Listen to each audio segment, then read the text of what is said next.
Last week, we talked about chapter 2 in your book, The Farmer's Guide to Growing Organic Lettuce, which was variety and propagation. We talked about the importance of potting soil in the early stage growth of a lettuce transplant. Now we're taking that transplant and we're bringing it out to the field. It's no longer reliant on potting soil. It's now reliant on field soil. So this is chapter 3 in the book, Soil Fertility. But if you think about it, lettuce is a light feeder, so it can just grow in any soil, right? So I would want to push back on that a little bit. I have found it to be a heavy feeder in the summertime. It needs a lot more than what you think.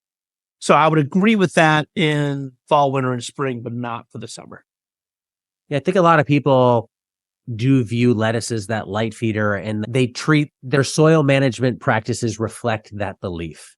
So they'll plant something and then they'll just turn the bed. They don't amend it and they just throw in lettuce right after it. It's a light feeder, whatever. That's right. I can go right into it. You have different experience and you wrote a whole chapter on soil fertility here. And you have 3 essential practices or some essential practices for healthy soil when it comes to growing lettuce: balancing fertility, feeding microbes to encourage biology, foliar feeding, and then keeping the soil covered. Can you talk about why, in your experience, you found it this important to focus on soil health with respect to lettuce? Yes. This is really one of the subjects that keeps me very excited in agriculture because it's a subject that I don't understand at all. I have experiences, but it's such a beautiful and majestic mystery that it really just keeps me intrigued. And the more I dive into the underground world, it's going to be a lifelong pursuit of understanding what's going on. But what I found is that, like I mentioned, I think in the last podcast we did, was in my first years, I did not pay attention to soil fertility and soil health at all. And it did okay for the first few years, and then it caught up with me. And then I depleted my soil. And I was told early on that lettuce was life feeder, and so I treated this as such and found out that I was wrong in following that advice. So what I found, we'll go over to these kind of 4 things and why. So one is balancing the fertility in the soil. I've just found that taking a soil test and understanding your soil levels are vital, right? It's one of these things where soil, like, we can't see what's missing. We can see a plant if it's stunted or the disease or this pest. So we tend to focus on the things that we can see with our eyes. That's human nature. But then there's all these things that are going on under the soil that they're invisible to our eye. So taking a test and getting that data back it has been very helpful for me, at least, because then I can see, oh my goodness, I'm seeing a deficiency in potassium. Why is that? And then I'll add more potassium to the soil and I'll see my romaine will start to head up. Wow. It seems to me, based off of my soil test that I've been taking and finding a soil consultant, that if I add potassium, can now all of a sudden grow romaine. So it looks like to me like romaine needs a lot of potassium. And so I started to see, wow, the more I'm balancing and I'm more aggressive with balancing the fertilities, not just the macro, but the micro, the zinc, the manganese, the magnesium, boron, all those things, like, they'll make lettuce sweeter and they'll have more color and they'll withstand a lot more stress. And so I've just found this has been really important. So the first thing, I really try to encourage every grower who wants to get serious about lettuce, before you plant that transplant that we talked about in the last episode, get your soil amended, right? And so oftentimes what you can do is, as soon as you plant your lettuce seeds, while those are growing, take a few weeks, get a soil test, hire a consultant. They're very inexpensive.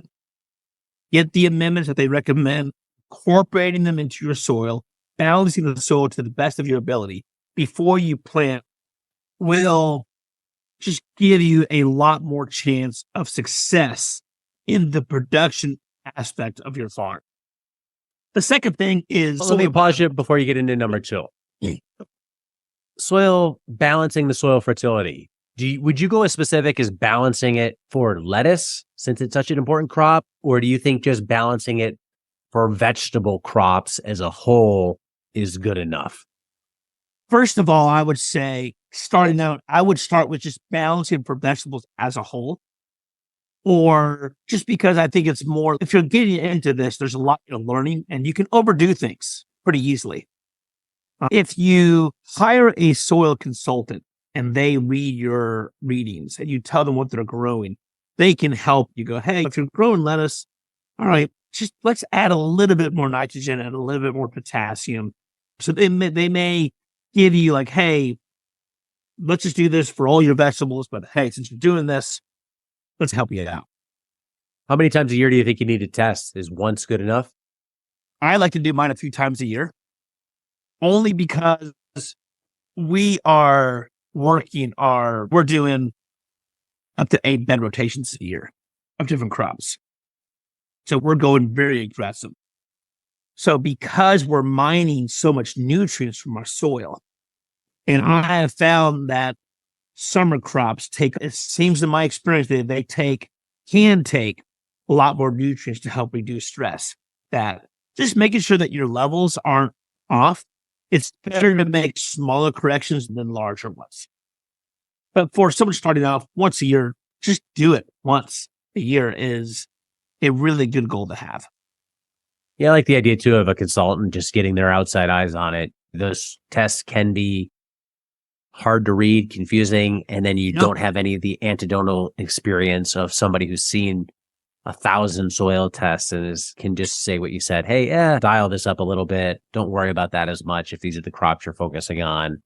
Because all this is going to eventually translate into money, right? Like you're going to read the soil test and you're going to have to buy those inputs. So you don't want to be adding stuff that you don't need to add or over adding it. So you're going to spend the money somewhere. Get the right advice so you can input the correct, or at least what people think is the correct amount into the soil at a given time. So after that, you balance your fertility, feed the soil microbes, get the biology going, add organic matter. Principle 2. This is really important because I found that the more microbes or earthworms that you can have closer to the surface of the soil, the more nutrient cycling that can be going on and happening. So this can be done. Gosh, there's a million ways to go about this, right? But what I found for me is I make my own compost. So that has certainly helped. And I'm adding some microbes into my soil on a pretty regular basis, depending on what's going on and things I've done. We'll get into that more later in our next episodes here. But I do adding fish hydrolysis and biochar into the soil. That's been a very good, just soil biology, micro building. It's, I look at that as your earthworms and microbes need food. It's livestock, right? And I want to keep that livestock on my bed. And so if I keep feeding that bed, they're going to keep going to the surface to feed. And so that's been my approach. Is molasses works too. And again, there's many different ways to go about that, but that's really helped me. Or adding that fish hydroxylate in some of the other microbes, is that going on foliarly, or are you adding it just as soil drench? We've done foliar. No, I'm sorry. We've done a soil drench, and then we're doing mainly fertigation right now. So injecting it through your drip tubing. We're injecting through my drip tapes. Because again, once you grow this crop, especially for lettuce, like you don't want to spray fish hydrolysis on lettuce a week before you eat it. So you could think, oh, well, I'm going to just spray the soil. Yeah, most likely you're going to get some overspray on the lettuce, and maybe it'll have a strong after smell or taste, and then you'll have to wash it. So I like to do a lot more fertigation. It's just simpler. It's easier. Put it on a timer and walk away. It can be done any time of the day.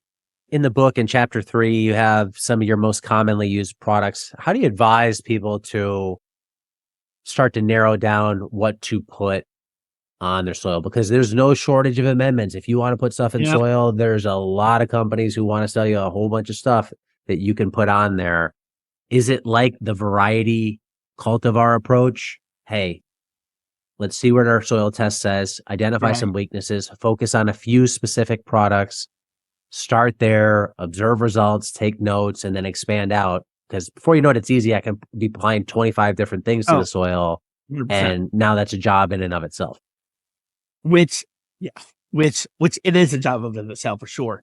I would say I would like to leave that up to the job of your soil consultant because here's the thing: is like every soil is so different, and occasionally I'll be like, hey, this is a really great product, and I don't think it doesn't matter what kind of soil you have, it's not going to hurt. But for the most part, it's really best for that to be left up to your soil consultant and yourself to discuss your goals. What kind of deficiencies do you have? Soil consultant can understand your goals. They can help you get there. That's their job. And back on the consultants, I want to drive this home a little bit. If your goal is to have a business, meaning you want to make profits, right? Let's say you have a 10-year goal, or let's just say you have a 5-year goal that you want to quit your 9-to-5 job, or maybe you want to keep your job and your wife wants to come home full time. That means you have to be profitable. That means you're going to have to spend money to make it.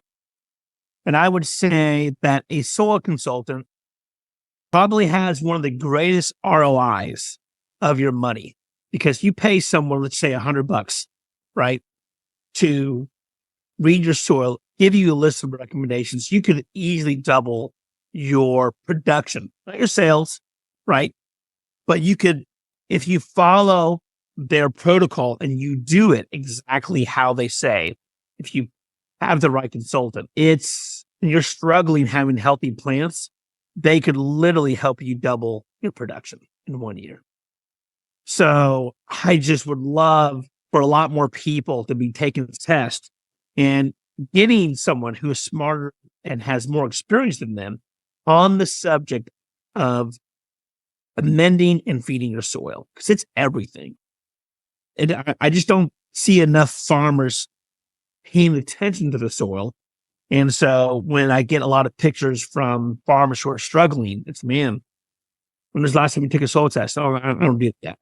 It's too much money. Yeah. I don't want to hit on disease now, but if we think soil fertility as it relates to lettuce health, do you notice a big difference on a well-balanced soil, and I'll just say average soil, in terms of the look of the lettuce, the size of the head? Is there a visual correlation? So somebody's going to do this. They, like you said, they can't see what's going on in the soil, but you can see the lettuce. Are you going to notice the lettuce looking better in better soil? Yes, 100%.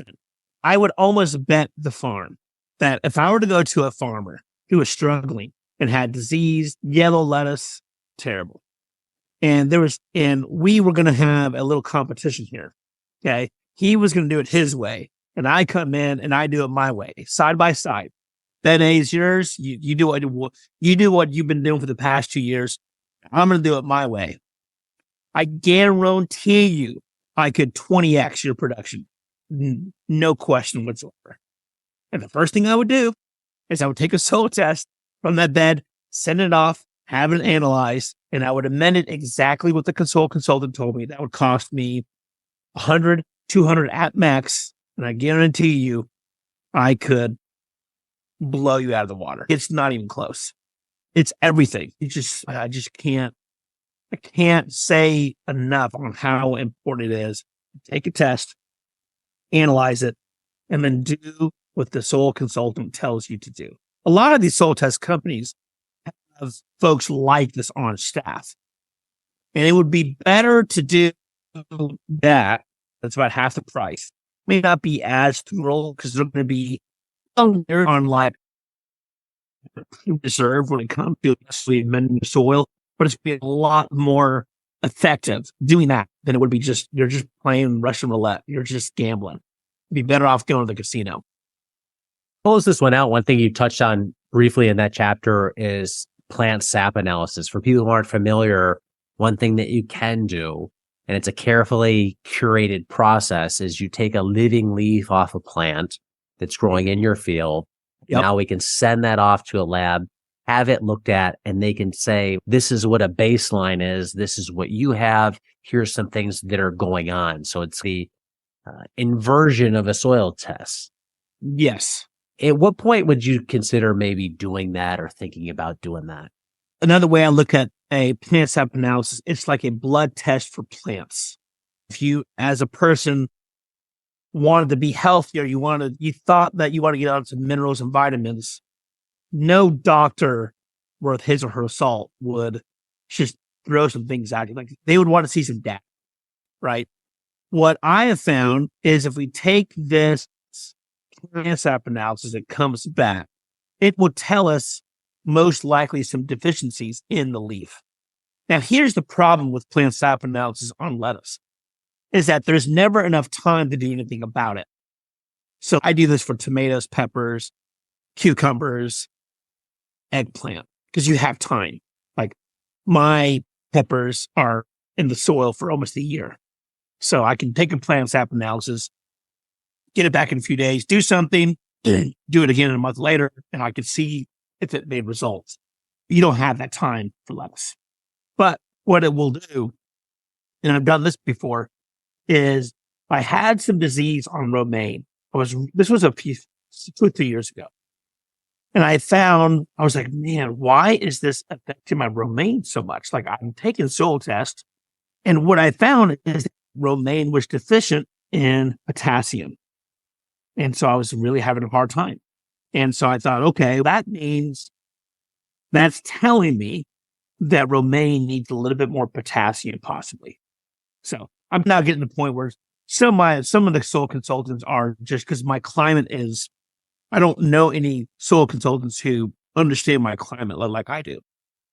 But once you do this enough, I can go, okay, I'm going to throw some more potassium, not in the soil, but I'm going to foliar feed it, because I don't want to mess up my soil balance, because it's balanced well, it's good. But I can foliar spray potassium, fix my disease problem in the summer. Does that make sense? Totally so makes I've sense. used that analysis as a tool to help me solve problems that I was having. So I've done this with spinach. This is a really good example. I had disease in spinach about 3 years ago. I sent the plant in, and for some reason I had rock bottom nitrogen. My goodness, I thought I was like doing what?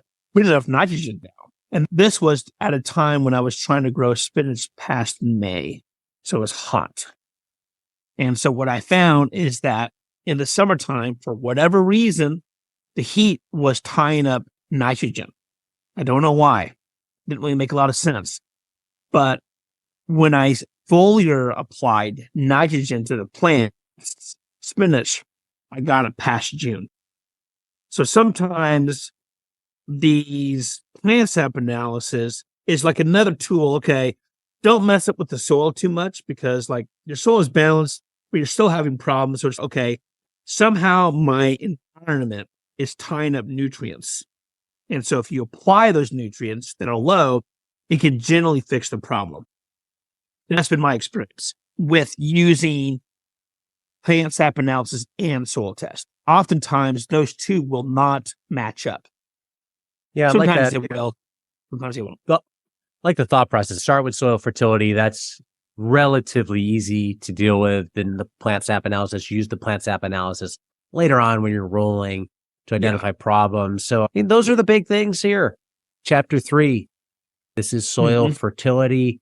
For recommended and your commonly used products, people can check out the book. But those are the big things that you're doing to grow healthy lettuce. To learn more, check out Ray's book, The Farmer's Guide to Growing Organic Lettuce.